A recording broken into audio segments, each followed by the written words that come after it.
83문 천국의 열쇠는 무엇입니까?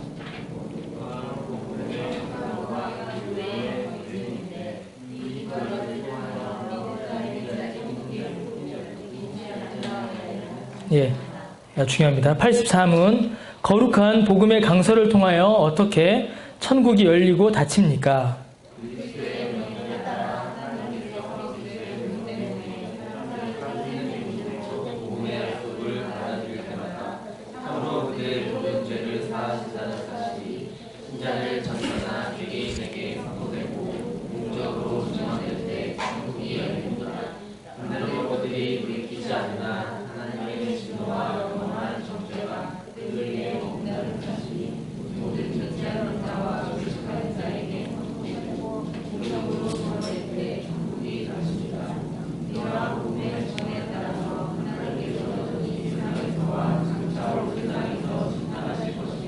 (85문) 교회의 권징을 통해서 어떻게 천국이 닫히고 열립니까?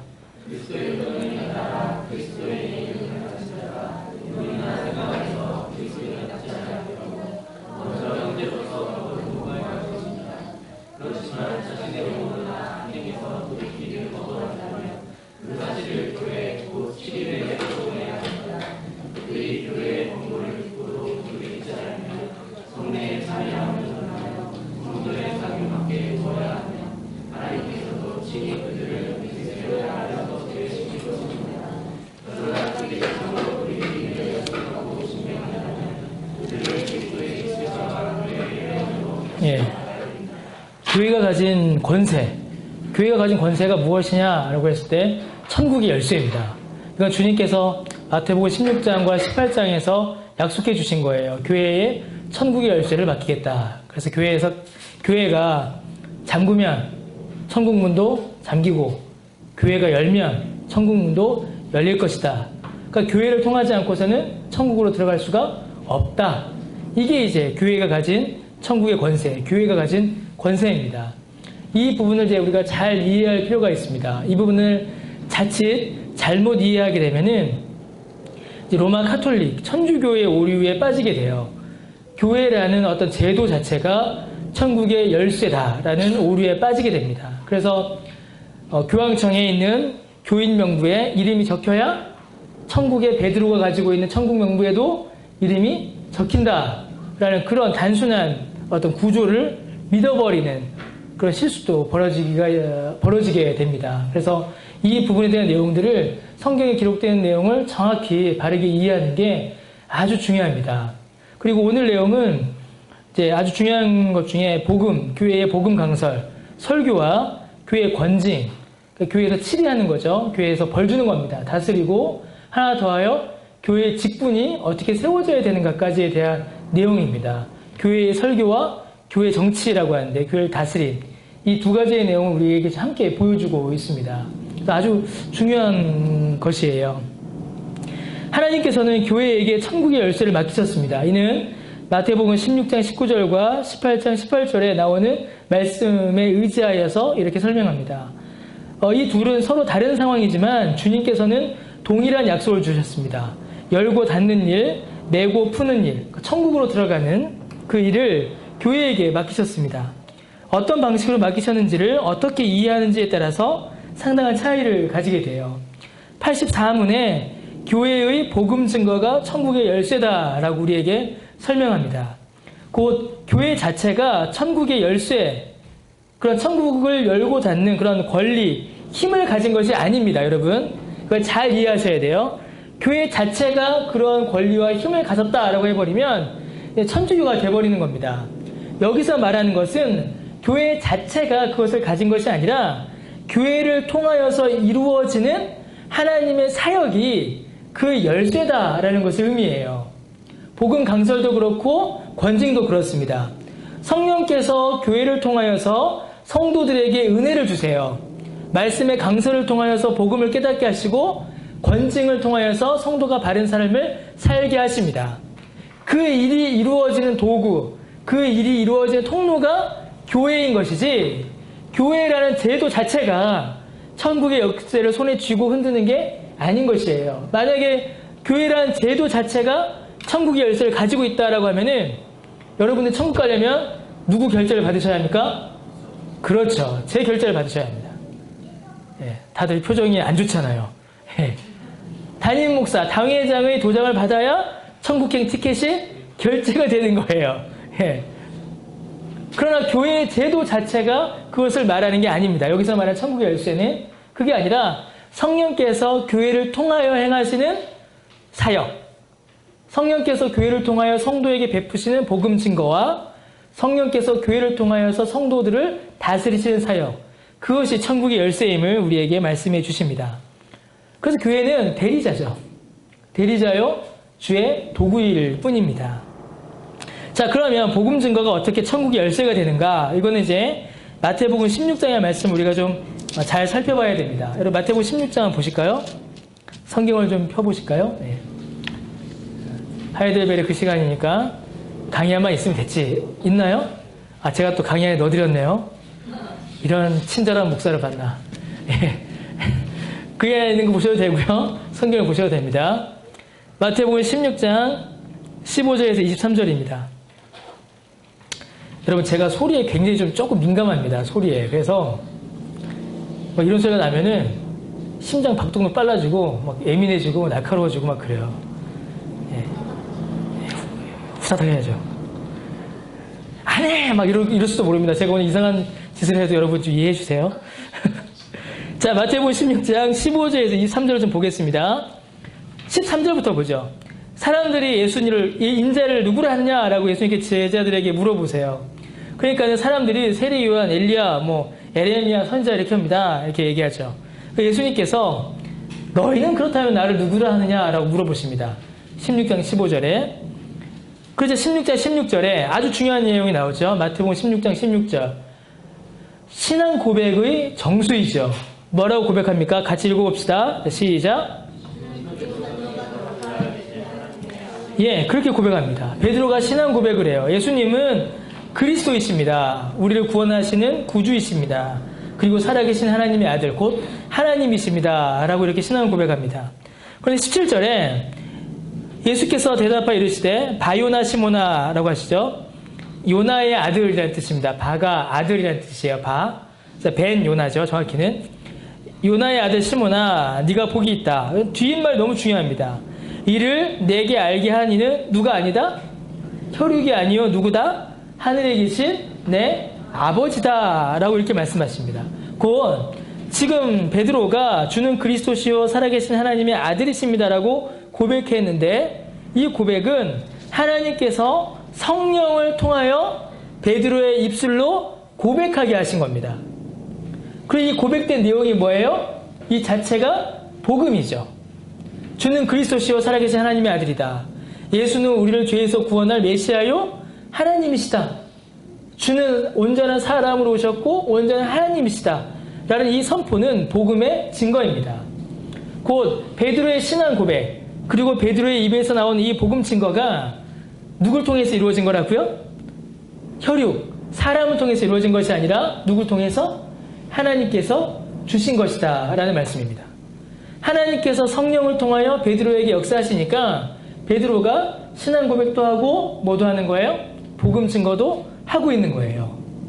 자, 그런데 여러분 곧바로 반대의 일이 일어나 버립니다. 지금 제가 18절, 19절은 설명을 안 드렸어요. 나중에 설명드릴 겁니다. 21절부터 보실게요. 바로 반대의 일이 곧바로 일어납니다. 21절에 주님께서 복음 사역을 직접 말씀하십니다. 20절에 보니까 제자들에게 경고하사 자기가 그리스도인 것을 아무에게 이르지 말라. 근데 21절에 딱 들어가니까 이때로부터 예수님께서 뭘 말씀하세요? 자기가 예루살렘에 올라가 장로들과 대제사장과 서기관들에게 많은 무엇을 받고 고난받고 뭘 당하고 죽임당하고 그 다음에 뭐 하죠? 3일에 부활할 것. 이게 뭡니까 여러분? 예수님께서 오셔서 고난당하시고 죽으시고 부활하신다. 이 자체가 예수님의 구원사역이죠. 이게 뭐예요? 복음입니다. 이 자체가 복음의 증거예요. 자, 앞에서도 복음이 증거되었고 뒤에서도 복음이 증거됐습니다. 이제는 예수님께서 직접 그 복음의 내용을 말씀하셨어요. 그런데 베드로의 반응이 다릅니다.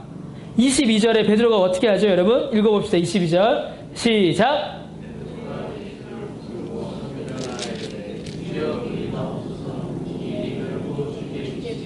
베드로가 예수를 붙들고 뭐 했다고요? 항변합니다. 옛날 개역 한글판에는 베드로가 예수를 붙들어 꾸짖었다라고 되어 있어요. 꾸짖었다. 영어 성경에 보면 리뷰크라고 되어 있습니다. 꾸짖다, 혼내다 이렇게 되어 있어요. 베드로가 예수님 앞에서 지금 버럭 화를 내는 거예요. 막 화를 내면서 안 됩니다.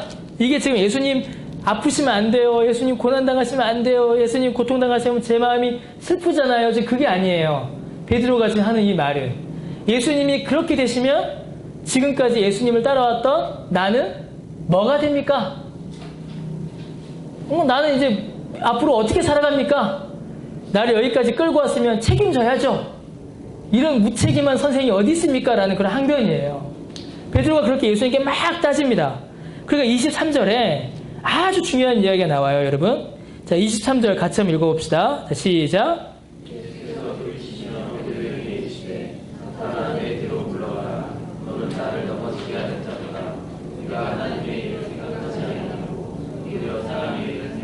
자, 앞에서는 예수님께서 베드로에게 잘했다, 착하다, 이를 알게 하는 혈육이 아니라 성령이시다, 하나님이시다라고 했는데 지금 23절에 딱 보니까 예수님께서 베드로를 가리켜서 사탄아, 물러가라 이러십니다. 그리고 무슨 일이 벌어졌어요? 네가 하나님의 일을 생각하지 않고 사람의 일을 생각하는도다 라고 말씀하십니다. 어디에 차이가 있어요? 앞에 신앙 고백은 하나님께서 알려주신 거고 뒤에는 베드로가 사람의 일을 생각하고 있는 겁니다. 곧 같은 복음의 증거고 심지어 예수님께서 직접 복음에 대해서 드러내셨음에도 불구하고 성령께서 역사하지 않으시면 아무리 베드로라고 해도 그 복음의 내용을 온전히 이해하거나 깨닫거나 믿지 못하는 것이에요. 제가 복음을 전합니다. 설교 자체가 여러분 천국의 열쇠가 아니에요. 잘 이해하셔야 됩니다. 만약에 이 설교 자체가 천국의 열쇠라면은 제가 설교하는 순간 그리고 제가 만약에 길거리에 나가서 설교하는 순간 그 설교를 듣는 모든 사람들이 다 어떻게 돼요? 그 자리에서 예수님을 믿어야 되죠. 그렇지 않습니까? 천국, 제가 말하는 설교 자체가 이 자체가 천국의 열쇠라면은 제가 설교하는 순간에 모든 사람들이 다 예수 믿어야 됩니다. 여기 계신 분들이 전부 다 지금 아무도 졸지 않고 막 성령 충만해서 이 말씀 듣고 내가 오늘 새 사람 되겠다라 열심으로 막 눈을 뚜렷이 뜨고서 막 예수 말만 들어도 눈물이 퍽퍽 쏟아지고 막 그래야 돼요.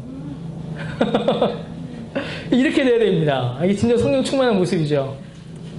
귤 먹고 있잖아요, 설교 시간에. 근데 이게 우리의 모습입니다, 여러분.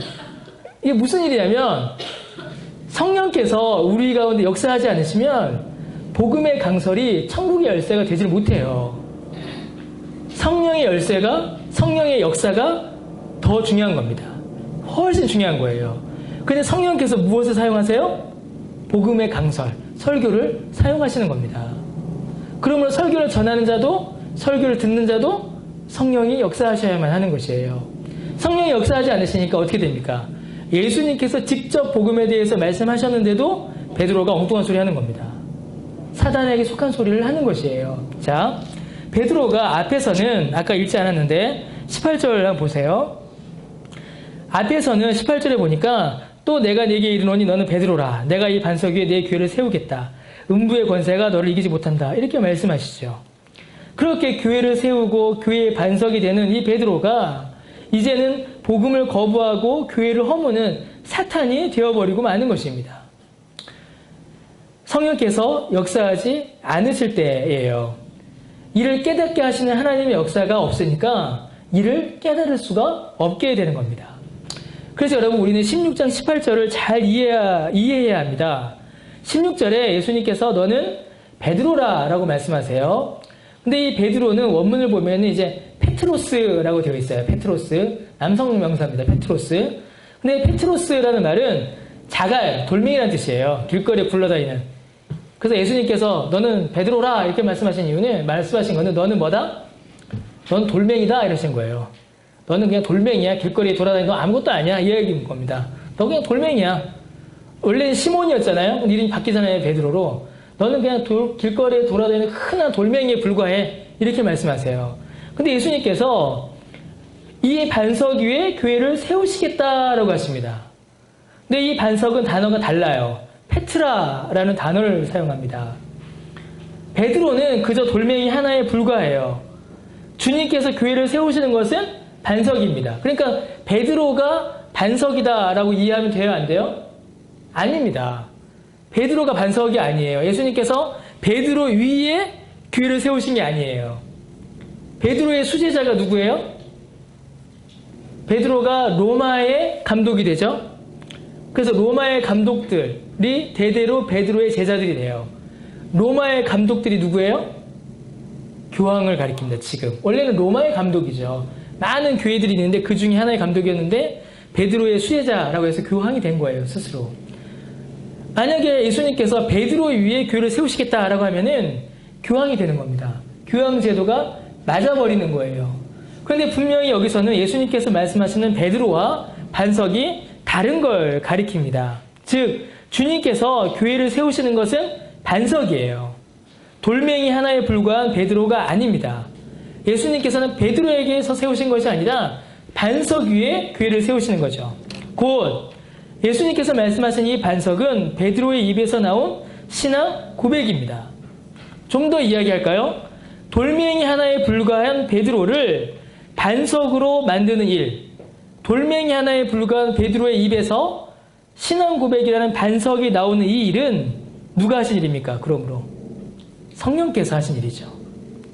정리해 보겠습니다. 성령께서 역사하셔서 그 입술을 통하여 신앙 고백하게 하신 그 모든 복음의 사역과 신앙 고백 위에 주님께서는 교회를 세우시는 겁니다. 그런데 성령께서 은혜 주지 않으시니까 어떤 일이 벌어졌어요? 앞에 부분에서는 돌멩이인 베드로가 반석이 되었는데 뒤에 가니까 성령께서 은혜 주지 않으시니까 예수님이 복음을 증거하셨음에도 불구하고 이를 알아듣지 못하고 그저 돌멩이에 불과해져 버리는 겁니다. 이 차이가 나타나는 것이죠. 곧 천국의 열쇠는 이제 복음의 강설을 천국의 열쇠다라고 말합니다. 성령께서 복음의 강설, 설교를 통하여서 역사하세요. 복음이 선포될 때에 복음을 믿어 고백하는 자에게는 천국이 열립니다. 그렇죠. 성령께서 그 10년 가운데 역사하셔서 교회를 통하여서 복음이 증거될 때에 나 저 복음을 받아들여 예수 믿겠습니다 하면은 천국의 문이 열리는 거고, 나 저 설교 거부하고 예수 안 믿겠습니다 하면 어떤 일이 벌어지는 거예요? 천국이 닫혀버리는 겁니다. 교회가 그래 우리 저기 박철호는 아멘 했으니까 천국 가고 어떤 사람은 아멘 안 했으니까 지옥 가고, 이렇게 교회가 너 가, 너 말 가지마 이렇게 잘라내는 걸 말하는 게 아니에요. 이런 권세가 아닙니다. 교회가 복음을 선포할 때에 사람들이 참된 믿음으로 이 복음을 받아들이고 주께서 죄를 사하신다는 사실이 증거되며 이를 심령의 믿음으로 받아들이는 자들에게 천국이 열리는 것이에요. 성령께서 복음 사역을 교회를 통하여 행하실 때에 그때에 그 복음을 받아들이는 자는 천국의 문이 열리는 것이고 거부하는 자는 그 천국의 문이 닫히는 겁니다. 그래서 교회의 복음 사역, 복음의 강설, 설교가 천국의 열쇠가 되는 것이죠. 아주 중요한 일입니다. 이 말은 교회가 천국의 열쇠를 가졌다는 사실을 자랑하고 이를 통해서 권세를 부리고 교권을 행사하라고 주신 말씀이 아니에요. 아까 제가 설교 초대에 말씀드렸던 것처럼 여러분 제 도장이 있어야 천국 가고 제 도장 없으면 천국 못 갑니다. 그러니까 저에게 도장 받기 위해서 헌금하세요. 이런 거 하라고 교회에게 이런 천국의 열쇠를 맡기신 게 아닙니다. 오히려 이는 교회가 감당해야 되는 복음 증거의 사역, 교회의 의무를 오히려 우리에게 말씀해 주시는 것이에요. 주께서 복음 증거의 사역을 교회에 맡기셨으니 교회가 충실히 이를 감당하라 라는 교회를 향한 의무요, 책임이요, 권면인 겁니다. 그러므로 교회는 어떻게 해야 돼요, 여러분? 복음 증거를 열심히 해야 됩니다. 복음 증거 사역에 최선을 다해야 돼요. 교회의 말씀 강설, 설교 역시도 복음이 드러나는 일에 초점을 맞춰야 됩니다. 아까 우리 세가지 공부할 때 다루었듯이 예수를 믿어 구원 얻는 이 일을 증거하는 데에 초점을 맞춰야 되고 교회의 사역을 초점을 맞춰야 합니다. 복음 증거를 어디에서 들어야겠습니까, 여러분? 복음을. 어떤 분들은 복음을 이제 어떤 프로그램을 통해서 혹은 어떤 집회에서 혹은 어떤 권사님한테 기도받았더니 복음을 들었다라고 말씀하시는 분들이 있어요. 물론 하나님께서 우리 주변에 있는 모든 것들과 모든 사람들을 통하여서 우리에게 복음을 듣게 하십니다. 그런 일이 있어요. 그러나 하나님께서 우리에게 복음이 증거되고 우리가 복음을 들을 수 있도록 사용하시는 가장 주된 도구, 가장 주된 방편은 설교입니다. 교회의 설교예요. 교회의 복음 강서를 통하여서 복음을 들어야 합니다. 그래서 어느 집회 갔더니 복음 들었어. 어떤 프로그램에 참여했더니 복음이 참된 의미를 깨달았어. 어떤 권사님한테 기도받았더니 복음이 참으로 내 마음에 들어왔어. 이렇게 되는 게 아니라 교회의 설교를 통하여서 교회의 설교를 들었더니 예수 그리스도의 복음을 알게 되었어. 이게 맞는 거죠. 이게 성경적인 겁니다. 그래서 교회는, 그 설교자는 복음이 가리워지지 않고 분명히 전달될 수 있도록 최선을 다해야 되고 붙잡아야 되고 거기에 집중해야 합니다. 교회에게 맡겨진 사역이요, 교회에게 맡겨진 의무다라고 볼 수 있습니다. 85문을 한번 보실까요? 자, 85문은 뭘 설명하죠? 교회의 권징이 천국의 열쇠다라고 우리에게 설명합니다. 교회의 권징. 권징이 뭐예요, 여러분? 여러분 권징 아시는 게 있나요? 권징? 가장 대표적 권징이 뭐예요? 수찬정지죠. 그래서 심각한 죄에 빠진 자가 회개하지 않으면 성찬을 참여하지 못하게 하는 겁니다. 오늘 여기 있는 거예요. 성례에 참여함을 금한다라는 말이 있죠. 그 다음에 센 게 뭘까요? 성도의 사귐 밖에 둔다. 이 말은 뭐냐면 출교라고 합니다. 교회에서 쫓아내는 거예요. 권면, 수찬정지, 출교, 이렇게 징계가 있습니다. 이러한 권징, 권면과 징계가 천국의 열쇠다라고 말하는 거예요. 이거 참 심각한 거죠. 교회가 죄인을 징계하는 일, 교회가 죄를 치료하는 일이 천국의 열쇠의 기능을 한다는 것이에요. 왜냐하면 잘 들으셔야 됩니다. 아까도 뭐라고 했어요? 설교 자체가 천국의 열쇠가 아니라 성령께서 설교를 통하여 행하시는 역사가 천국의 열쇠라고 말씀드렸죠. 이것도 마찬가지입니다. 교회의 권징이 그 자체가 천국의 열쇠 되는 게 아니에요. 자, 오늘 박초로 자꾸 이야기 나오는데, 박초로 나쁜 짓 했으니까 수찬 정지, 너 천국 못 가, 권징 땅땅땅, 이 말이 박초를 천국에 못 가게 하는 것이 아닌 거예요. 박초로 권징 해제, 이제부터 수찬하고 성찬 참여하고 너 이제 천국 갈 수 있어, 땅땅땅, 그럼 천국 가고. 교회의 선언과 정치 자체가 박초로의 천국 들어가고 안 들어가고를 결정한 게 아닙니다. 뭐예요? 아까 말씀드렸던 것처럼 권징을 통하여 행하시는 성령의 역사가 이를 결정하게 되는 것이에요. 자, 그러면 권징이 무엇인가? 교회가 권징이 뭐 하는 건가를 우리가 알아야겠죠. 교회의 권징은 성도의 죄를 징계하는 겁니다. 성도의 죄를 지적하는 것이에요. 근데 그 목적이 어디 있냐면, 너 죄 지었지? 너 유죄, 교도소 땅땅땅, 여기에 목적이 있는 것이 아니라 사람을 탈락시켜서 떨구어내는데 목적이 있는 것이 아니라 교회의 치리가 가지는 궁극적 목적은 죄에 빠진 형제를 그 죄에서 돌이키게 하는데 궁극적 목적이 있는 겁니다. 성령께서 죄인을 그 죄에서 돌이키게 하시는 일에 사용하시는 도구가 교회의 권징인 것이죠. 그러면 당연히 교회의 권면과 징계를 받아서 죄에서 돌이키는 일은 복음사역과 일치하는 것이에요. 회개하여 주의 은혜를 구하는 것이니까. 반대로 교회의 권징과 징계, 교회의 권징을 거부하는 일은 뭐가 될까요? 죄를 회개하는 일을 거부하는 겁니다. 복음을 거부하는 거예요. 그러니까 당연히 어떻게 돼요? 천국문이 닫히죠. 교회의 권징을 받아 회개하여 주 앞에 사함의 은혜를 간구하는 사람은 죄사함 받았으니까 당연히 천국이 열리는 것이고, 권징을 거부하여 죄 가운데 여전히 머물러 있기를 정하면은 어떻게 되는 거예요? 죄 사함을 받지 않았으니 천국 문이 닫히는 겁니다. 그건 당연한 이치예요. 이걸 이해하기 위해서는 이제 마태복음 18장을 좀 봐야겠죠. 마태복음 18장 15절에서 20절 한번 보실게요. 다 봤습니다. 자, 마태복음 18장 15에서 20절이에요. 자, 마태복음 18장 15절 보겠습니다. 처음 시작이 내 형제가 죄를 범하거든 이라고 시작해요. 형제, 곧 믿음의 지체를 향한 권면, 교회 안의 일이라는 것입니다. 교회 안에서 누군가 죄를 범하였을 때 어떻게 해야 되는가 이걸 이야기하는 거예요. 교회 밖의 범죄자들에 대해서는 말하지 않습니다. 교회 밖의 범죄자들은 어떻게 할까요? 세상법이 다스리니까 교회 밖에까지 이야기하는 게 아니에요. 교회 안에 있는 성도가 심각한 죄를 저질렀을 때 이를 어떻게 봐야 하는가. 자, 먼저는 어떻게 해야 됩니까? 15절 보니까 자, 누가 범죄했어요. 그러면 어떻게 해라? 맨 처음에는 1대1로 만나라. 1대1로. 너와 그 사람 둘만 이야기해라.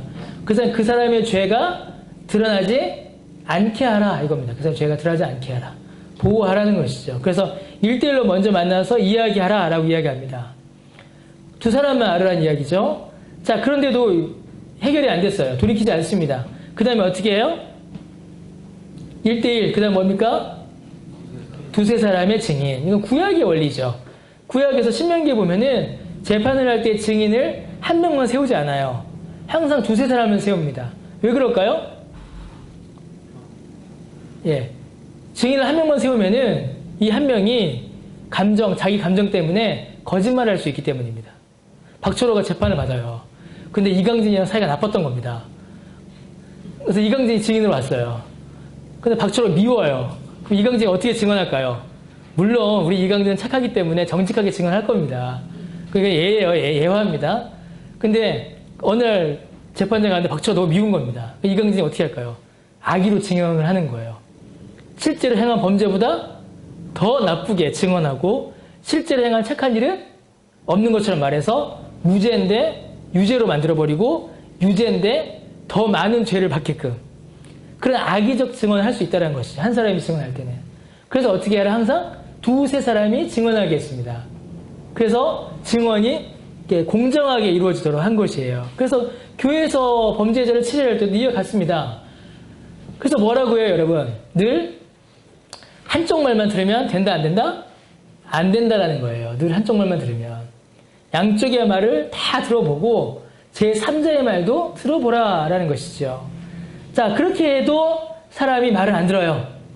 그렇게 해도 죄에서 돌이키지 않습니다. 그 다음에 어떻게 하라고요?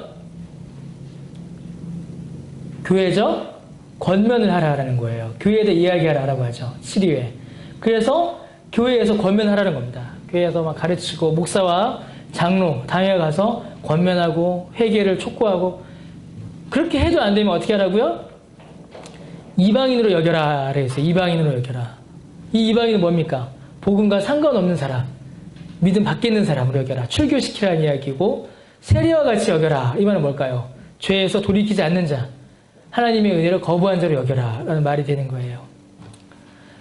왜냐하면 이 과정들이 뭘 의미하냐면 하나님께 성령께서 사람들과 교회를 통하여서 한 사람이 죄에서 돌이키도록 계속하여 성령께서 설득하십니다.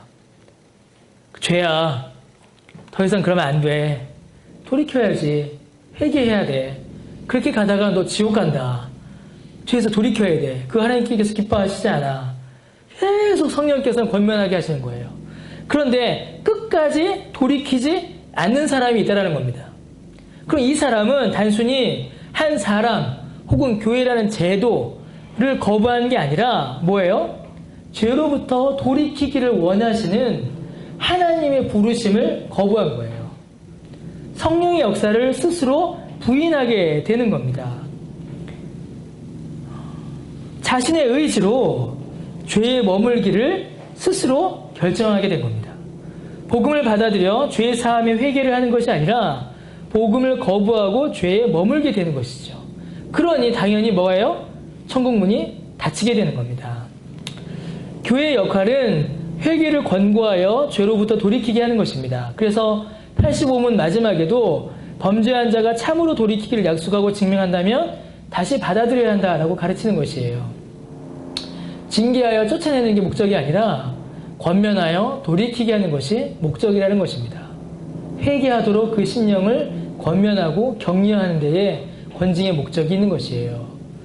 죄를 돌이키고 회개하는 자는 당연히 천국이 열리는 것이죠. 성령께서 이 일을 교회를 통하여서 행하십니다. 여러분, 교회는 성도들의 죄의 문제에 대해서 더욱더 좀 민감해야 합니다. 교회가 죄의 문제에 대해서 둔감해지면 교회는 순결성을 잃어버립니다. 더 이상 교회는 순결하지가 않아요. 교회가 죄의 문제에 둔감해지는 순간 오염되고 더러워지고 더 쉽게 타락합니다. 성도의 죄는 누가 돌봐야 돼요? 그래서 교회의 목사와 장로가 돌봐야 됩니다. 그럼 목사의 죄는 누가 돌봐야 될까요? 성도들이 돌보기도 하고 노예가 돌봐야 돼요. 노예. 우리 교회들의 모임이 노예지요. 장로교는 노예가 아주 중요합니다. 그래서 목사가 범죄했을 때는 교회가 상소할 수 있어요. 교회가 노예 상소합니다. 제가 만약에 범죄하면은 무섭네요. 예언을 하려니까. 박철호가 이런 마음이었네. 이수환 목사가 이러이러한 문제로 인하여서 죄를 범하여 싸우니 노예에서는 이수환 목사를 벌 주시기를 청원합니다. 라고 왜 김선의 의미심장한 표정을 짓지? 여러분, 개개인이 시찰을 통하여서 노예에 저를 고소할 수 있어요. 여러분들에게 주어진 신자의 권리입니다. 그리고 장로님이 계시다면 장로님을 통하여서 그 일들을 더욱더 할 수가 있겠죠. 그럼 그 고소를 받은 노예는 어떻게 해야 될까요? 저의 죄를 잘 분별하여 재판하여 저를 징계하거나 아니면 용서할 일이 있으면 용서하거나 이렇게 처리를 해야 됩니다. 교회든 노예든 성도의 죄, 목사의 죄에 대해서 굉장히 민감하며 그 문제를 잘 해결해 나가야 합니다. 너무나 중요한 문제예요. 그러나 실상을 열어보면은 그렇지 않은 경우는 훨씬 더 많이 봅니다. 교회가 이 문제를 제대로 감당하지 못하고 있는 걸 보게 돼요. 오히려 죄를 덮어주고 더해주는 일도 벌어지게 되고, 노예 같은 경우에는 목사의 죄가 분명히 드러났음에도 불구하고 그냥 덮고 넘어가 버리는 그런 일들이 요즘에 너무 많이 일어납니다. 여러분, 죄인을 회개를 권면하지 않고, 죄인에게 회개를 권면하지 않고 그냥 그대로 두는 것은 그 사람을 위한 게 아닙니다. 오히려 그를 망치는 것이에요. 뭡니까? 회개의 기회를 제공하지 않아서 영원한 지옥의 형벌로 나아가도록 그의 등을 떠미는 겁니다. 교회가 참으로 사랑한다면 이러한 죄의 문제를 정확하게, 그러나 사랑으로 그 연약함을 해결해 나갈 수 있도록 도와주어야 합니다. 1대1로 만나라는 얘기죠. 조용조용히 만나고 드러내지 않고, 그리고 오직 교회의 치리, 목사와 당회가 그 문제를 해결할 수 있도록 하라는 겁니다. 사랑한다면 사랑의 마음으로, 미움과 분노의 마음 말고 사랑과 아끼는 마음으로 그 형제의 질병, 형제의 연약함, 죄를 회개할 수 있도록 도와야 합니다. 그게 교회의 역할이고, 그 문제를, 그 일을 주께서는 교회에게 또 노예에게 맡기셨습니다. 여러분, 몸의 일부가 심각한 질병에 걸렸거나 더러워졌다면 여러분 그것을 그냥 두고 있는 게 정상이겠습니까? 오른손에 검정이 묻었어요. 왼손이, 이게 왼손이네요. 왼손에 검정이 묻었어요. 근데 이걸 그냥 가만히 두고 나는 오른손으로 밥 먹고 오른손으로 그랬으니까 왼손은 그냥 가만히 들고 있으면 이게 정상이냐라는 것이에요. 정상 아니죠. 정상이면 어떻게 해야 돼요? 이 왼손을 빨리 오른손이 씻어줘야 됩니다. 이게 교회예요. 왼손이 여기 손을 비웠어요. 피가 뚝뚝 떨어집니다.